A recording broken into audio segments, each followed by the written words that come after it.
Olá, muito boa noite para todo mundo. A comitiva viajadeira do Terra Viva DBO na TV chegou no pé da Mantiqueira para armar a rancharia bem na hora em que um bando de canarinho da terra desceu da serra e assentou numa gameleira para a derradeira cantoria. E aproveitando essa companhia, a gente já vai começando a nossa função novidadeira com a apresentação da prosa brideira do dia. Contar o caso que aconteceu e o fato que na praça se deu também é a nossa função. Mas aqui a gente tem a intenção de dar um passo adiante, destrinchando ao caminhante o significado do que foi passado e pensando já no que é que o vivente vai enfrentar daqui para frente. E para fazer isso, um pedaço desta nossa lida noticiarista está reservado para uma prosa com um especialista na apresentação da nossa sessão sobre o mercado futuro. Acompanhem.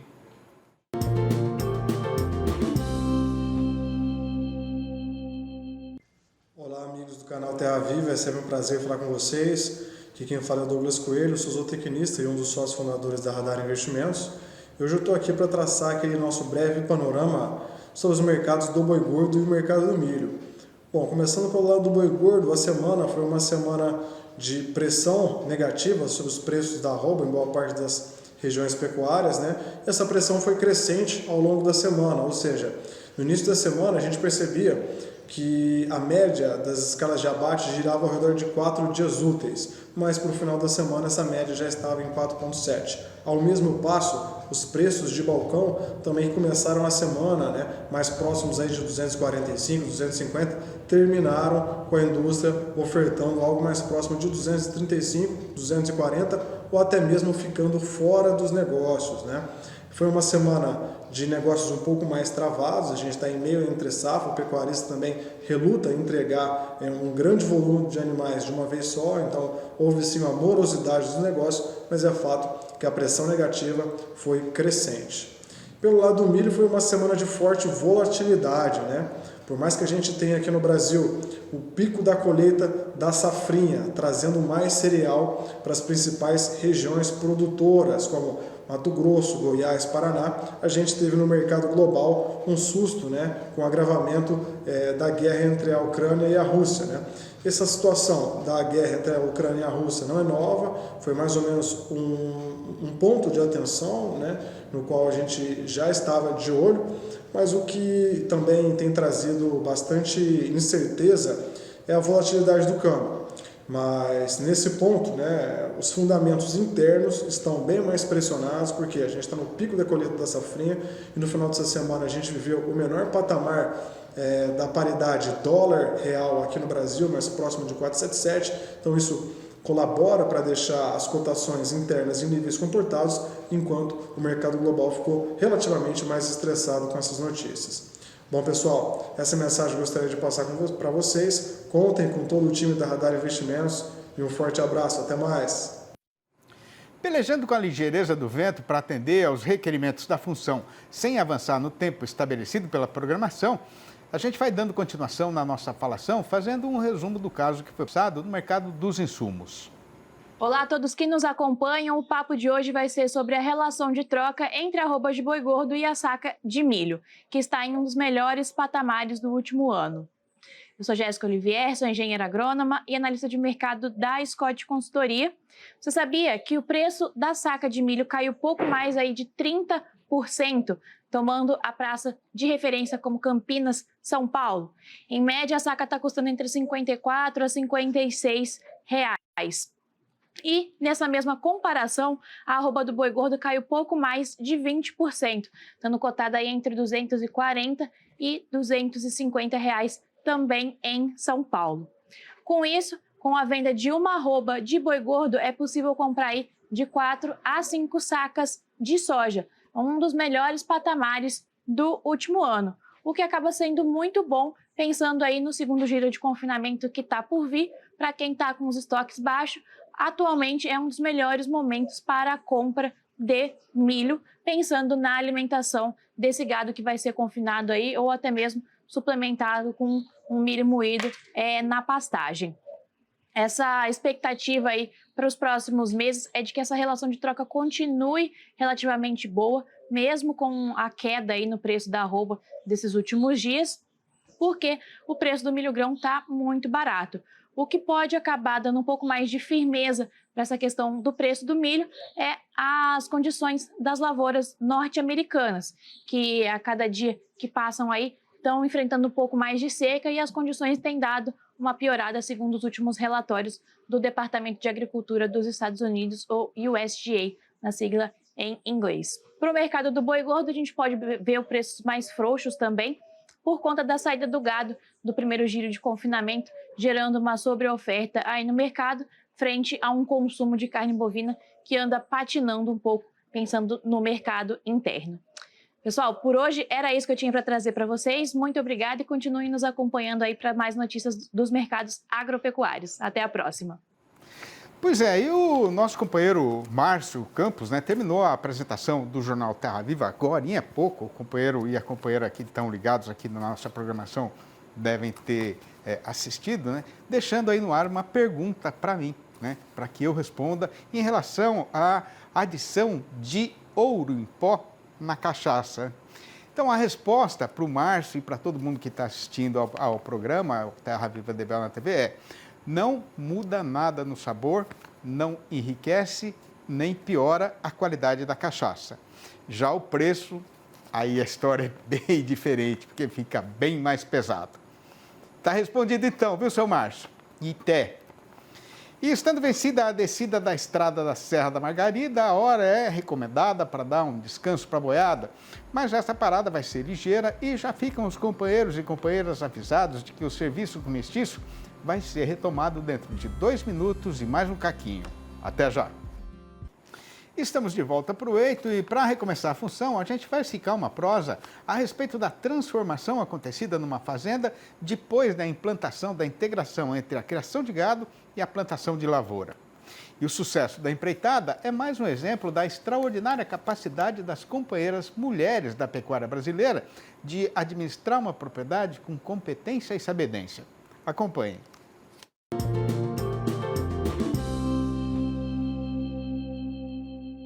Olá, sejam todos muito bem-vindos a mais uma edição do Pecuarista em Prosa. Hoje a gente vai conhecer a história da Inara Machado, ela que é pecuarista da cidade de Itacajá, no Tocantins. Com a ajuda da família, ela realizou o sonho de implementar a integração lavoura-pecuária na fazenda. E nada melhor do que a própria Inara para contar melhor essa história para gente. Inara, seja muito bem-vinda aqui ao Pecuarista em Prosa. Para começar, já quero ir para a implementação da lavoura pecuária aí na propriedade de vocês. Como que foi esse início?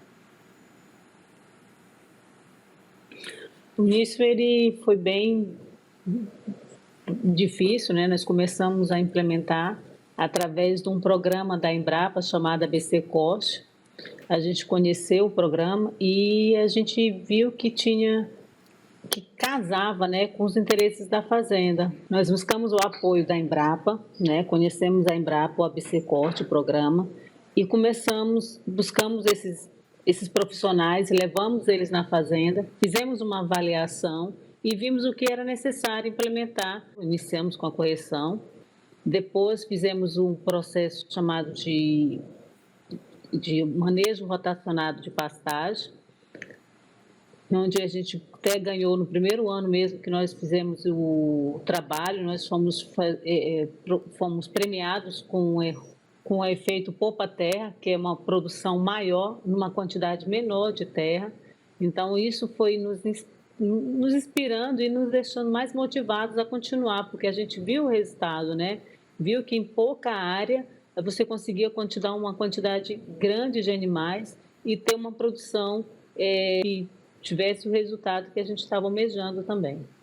Inara, eu queria que você destacasse para a gente qual foi aí o principal desafio que vocês enfrentaram nesse início da implementação desse projeto.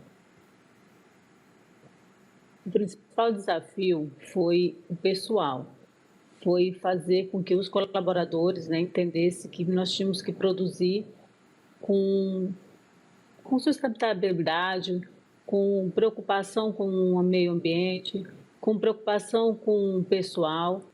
Certo, Inara. E a gente comentou então desse início, dos desafios, mas eu quero entender o cenário atual na propriedade em relação à integração lavoura-pecuária. Em quais resultados vocês chegaram?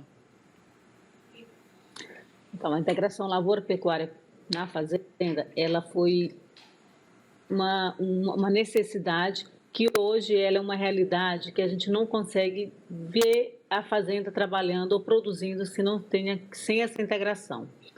Nós fizemos a integração plantando, né, a lavoura de milho. E hoje esse alimento que é produzido na fazenda, ele é fornecido para os animais em forma de sequestro e de confinamento. Então, durante uma época que aqui no Tocantins é muito quente e o nosso período de seca, ele resseca bastante mesmo as nossas áreas. Então, durante esse período da seca, a gente consegue ali continuar com a quantidade de animais, né, grande de animais dentro da propriedade, sem ter que estar vendo ou entregando esses animais. Certo, Inara. E qual é a dica que você dá para quem está começando ou para quem ainda está pensando se faz essa integração ou não na fazenda? Então, assim, Regina, é importante fazer a integração lavoura-pecuária, porque nós saímos de uma produção de 4 arrobas por hectare ano, e hoje nós estamos com 40 arrobas por hectare ano. E isso só foi possível devido a essa implementação, porque nós conseguimos produzir alimentos de qualidade dentro da produção, com custo menor, né, do que se nós fôssemos adquirir esses produtos. E nós fornecemos para os nossos animais esses produtos produzidos dentro da fazenda. Então, e só foi possível devido a essa implementação da integração lavoura e pecuária, né? E isso anima e faz você quer ver o resultado, né? O resultado financeiro. Com essa alimentação fornecida, você também consegue fazer com que as tuas matrizes ela entrem num período de gestação mais cedo. Você tem as precocinhas e no outro ano que elas já vão ser as primíparas, elas também continuam crescendo e vão gestar novamente porque elas estão com o score corporal para isso. Certo, Inara. Para encerrar... Para entrar no manejo reprodutivo. Perfeito. E para encerrar aqui o nosso bate-papo, eu queria que você deixasse uma mensagem para as mulheres pecuaristas, já que esse é um espaço para as mulheres, falando sobre não desistir, né? A gente sabe que tem muitos desafios e você enfrentou muitos deles sozinhas, hoje toca junto com a família, mas qual mensagem você daria para as mulheres que estão acompanhando a gente? Regina, um recado que eu deixo para as mulheres é buscar sempre o conhecimento. E quando a gente começou, nós somos filhos de pecuaristas, mas a gente veio de uma pecuária extensiva. E a gente buscou toda forma de capacitação, de cursos que tinham próximo para a gente estar sempre aprendendo. Né? Eu até assim que eu comecei a fazer esses cursos, eu ouvi uma frase que falava assim: você tem que buscar aprender a desaprender para reaprender. E é isso que eu tenho feito, porque a gente, como pecuarista extensivo, tem muita coisa que a gente tem que desaprender, para reaprender novas tecnologias, implementar novas tecnologias e estar aberto. Né? Hoje, na fazenda, a gente faz uso de drones, a gente... transferência de embrião, né? A gente faz inseminação artificial, tem buscado todas essas novas tecnologias que vão nos dar um retorno melhor, né? Vão fazer com que a gente produza mais numa área menor, né? Certo, Inara, muito obrigada pela sua participação, pelo seu tempo aqui com a gente, por compartilhar um pouquinho da sua história e inspirar outras mulheres, viu? Até a próxima. Até a próxima, Gino. Obrigada. Até mais. E lembrando que se você, mulher pecuarista que está assistindo a gente, tem uma história bacana e quer participar do nosso quadro, é só escrever para a gente para o pauta@tvterraviva.com.br. Eu espero por você. Até mais. Levando a boiada por uma estrada que por nós já é perfeitamente conhecida e muitas vezes foi percorrida, chegando nesta aguada a gente está exatamente na metade da jornada. Sendo assim, a hora é recomendada para fazer uma rápida parada e um descanso ligeiro para recomeçar o serviço boiadeiro logo em seguida, quando então será tratado aqui o assunto do caso passado com o boi gordo, que tem hoje a seguinte manchete anunciadeira. O consumidor brasileiro, que já estava vasqueiro e alongado do mercado desde o começo do mês, agora sumiu de vez. E com a demanda por carne chegando a quase nada, a nossa praça boiadeira continua embicada na descida da ribanceira. O Terra Viva DBO na TV volta num instante só. Aguarde. Para viver a vida não carece de ter avareza, mas a gente lida com gado também, não é só por boniteza. E por ter ciência e sabedência desse riscado, o Terra Viva DBO na TV passa agora a dar conta do que aconteceu com o preço do boi gordo no mercado.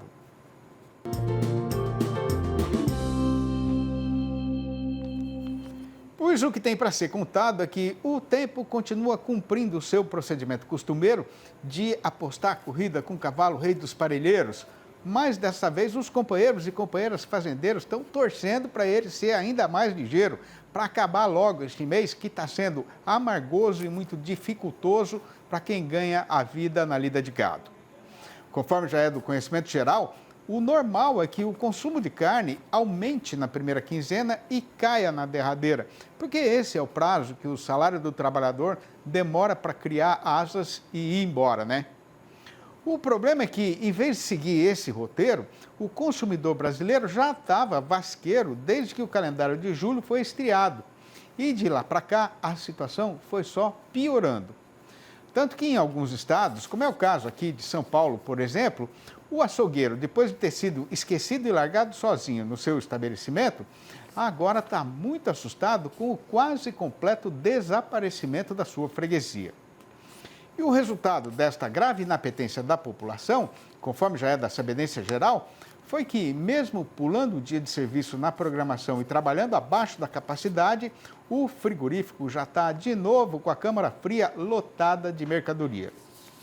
Por conta disso, o comércio atacadista de carne sem osso aqui na Praça Paulista continua padecendo de febre derrubadeira, com o valor médio dos cortes comercializados apresentando uma queda ligeira de 0,1% nos últimos 7 dias contados desta quinta-feira passada para trás. Já o mercado varejista andou em rumos desencontrados, com a média caindo 3,1% em São Paulo e 2,3% nas Minas Gerais, enquanto o Paraná teve uma alta de 0,8% e no Rio de Janeiro o aumento foi de 1,1%. Por outro lado, a respeito da oferta de gado terminado, o caso que está sendo passado é que, por causa da onda de frio que atingiu boa parte do Brasil nesta semana que está sendo arrematada, quem ainda tinha alguma boiada que estava sendo engordada no restolho do pasto com suplementação, acabou sendo obrigado a vender, o que ajudou a derrubar mais ainda a cotação. E para piorar mais um pouco a situação, os lotes do confinamento já estão chegando em maior quantidade e, tendo a garantia do fornecimento de animais prontos para o seu patrão, o comprador está perfeitamente à vontade para correr o trecho com facão derriçador de preço na mão. Só o que ainda está resistindo é o gado criado e abatido de acordo com o sistema exigido para exportação, que, se não está subindo, pelo menos parou de cair e está sendo negociado aqui em São Paulo por R$ 250, falando em valor bruto, ou R$ 10 a mais do que o boi comum. Juntando tudo e passando na peneira, fique a companheira fazendeira informada de que, no balanço do dia da Scott Consultoria, foram apuradas mudanças nas cotações em 4 das 32 regiões pesquisadas no Brasil inteiro. E, de novo, o que aconteceu foi que, em todas estas praças, a arroba caiu. A lista das derriçadas foi encabeçada pelo noroeste do Paraná, onde o tombo foi geral, com o boi voltando para R$ 241,50 e a vaca para R$ 213,50, para pagamento a prazo e já livre do fundo rural. No sudeste de Mato Grosso, o machado acertou só o preço do macho, que foi cortado para R$ 212. Em Goiânia, a capital do Goiás, o boi já não vale mais do que R$ 218,50. E em Marabá, no Pará, o macho piorou para R$ 202, enquanto a fêmea foi rebaixada para R$ 184. No tempo das antiqueras, vivia um senhor poderoso, apegado em quimeras, que só queria ajuntar riqueza sem se importar com a pobreza do povo. Foi então que, numa ocasião, o sertão apagado no escurão da noite, ele já deitado, Seu quarto foi iluminado por um clarão e um anjo anunciou que era chegada a hora de ir embora. O soberano pegou o melhor chapéu, achando que ia para o céu, mas no instante percebeu o seu engano ao ver que o visitante tinha rabo e pé rachado e ele estava sendo chamado, era pelo diabo. A gente já falou aqui mais do que uma vez, mas considerando que sempre tem companheiro saindo e chegando, não custa repetir para o caso de alguém ainda não ter conhecimento disso. Pois o caso é que estas rimas pobres, mas de propósito nobre, que são recitadas aqui todo dia no fechamento da nossa apresentação, foram feitas sem muita pretensão, na intenção de valorizar aqui na televisão a nossa verdadeira cultura sertaneja brasileira. Mas o povo gostou tanto que elas acabaram sendo publicadas nos 4 livros da minha série Versinhos de Caipira, que continuam correndo o chão do sertão, levados pela mão dos violeiros, cantadores, versejadores e catireiros do Brasil inteiro. Para saber como fazer para comprar um exemplar ou logo a coleção inteira, o amigo e a amiga podem ligar para mim mesmo no meu telefone particular, que é o 11 98224 1807. Eu vou repetir, 11 98224 1807. Ou mandar um e-mail para sidneymastico@uol.com.br ou ainda achar meu nome e me deixar um recado lá no tal do Facebook. E sendo esta mensagem a derradeira que estava prevista para a nossa lida noticiarista de hoje, a comitiva faz aqui a sua despedida, deixando prometida a volta do Terra Viva DBO na TV para segunda-feira, às 6h30 da manhã e às 7h25 da noite. Um abraço, um excelente, produtivo e repousante final de semana para todo mundo e até lá então.